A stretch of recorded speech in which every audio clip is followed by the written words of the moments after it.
Welcome to today's deep dive into the collision of sovereign instability and market mechanics for April 23, 2026. Right now, global supply chains are being held hostage, and the ransoms are being priced in crypto. So our mission today is to uncover exactly how this global geopolitical friction is mechanically driving digital asset utility and valuation. Yeah, it's a completely wild scenario. I mean, we are watching real-world military hot zones literally rewrite the rules of institutional finance in real time. Let's start with how traditional finance is basically being weaponized. Mm. The U.S. Treasury just stepped in and blocked a massive physical cash delivery, like a $500 million delivery headed to the Central Bank of Iraq through the New York Fed. Why make a move like that?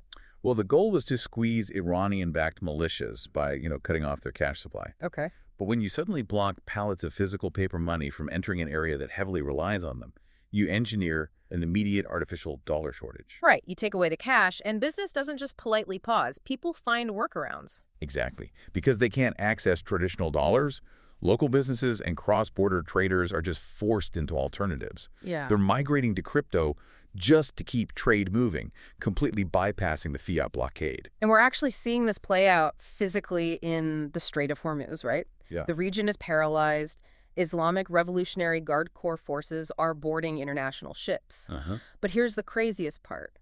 The maritime extortionists demanding safe passage fees are refusing traditional money. They exclusively want Bitcoin or Tether. Yeah, because you can't intercept a blockchain transaction with a Navy destroyer. Wow, right. Those networks offer instantaneous value transfer across hostile borders. So it's this localized currency crisis creating a strict physical need to use digital assets to survive. So does this finally prove the core stateless money thesis? Like that extreme geopolitical friction, and not just day trading on an app, is the ultimate real-world stress test for these networks. Oh, without a doubt. Bypassing a naval blockade to keep a global supply chain alive isn't retail speculation. It is a genuine geopolitical settlement layer in action. Okay, so overseas, the physical trade routes are choked off, and the U.S. military command structure managing the crisis is actively fracturing.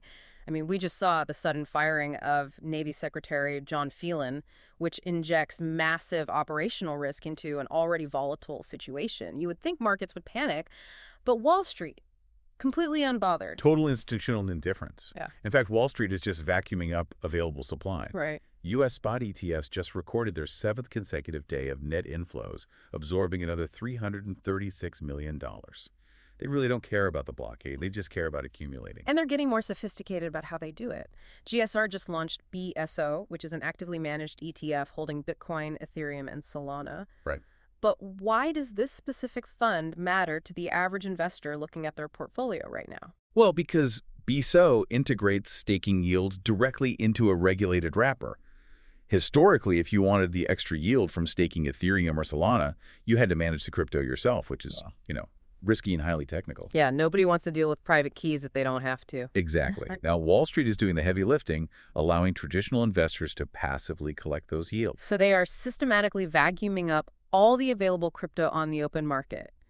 And this relentless ETF buying drifted the price upward until it hit a massive liquidation wall of over-leveraged shorts. A huge wall. Over $274 million in derivatives got wiped out, including one unlucky $7.5 million short position that was forcefully closed. Ouch. Yeah, that rocketed the spot price to an intraday high of $79,470. But I have to push back here. Isn't this massive price spike just a mechanical trap? Like automated margin calls firing off rather than actual organic demand? Well, that is a vital distinction. But the two are intimately connected.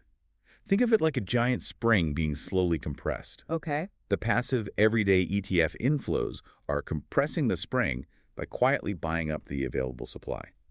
That sets the trap. And the liquidation cascade is what finally releases the spring. Precisely. The people betting the price would go down, the shorts, they hit their pain threshold. So the exchanges force them to automatically buy back the asset to cover their bad bets. Which just adds fuel to the fire. Yeah, you get this massive chain reaction of forced buying. It's a market mechanism engineered to squeeze out anyone betting against the trend. So bringing this back to you, the listener, your portfolio is basically caught in a tug of war between this relentless automated Wall Street buying and pure fiat instability at home. because the foundational architecture of the U.S. economy is currently paralyzed. Yeah, we are looking at a severe leadership vacuum right when an oil-driven inflation shock is hitting. Senator Tillis just engineered a 12 deadlock on Federal Reserve Chair nominee Kevin Warsh. Wait, why did he do that? The entire reason was to block a Department of Justice probe into Jerome Powell, Unbelievable. A completely deadlocked central banking command structure during a global crisis. which mathematically elevates the risk for anyone holding traditional fiat. I mean, nobody is at the steering wheel right now. Right. Which leaves you with this provocative thought to ponder. If the U.S. Treasury can unilaterally shut off a sovereign nation's access to its own oil dollars with a single phone call to the New York Fed, how long until other nation-states realize they must accumulate decentralized digital assets as strategic reserves just to survive?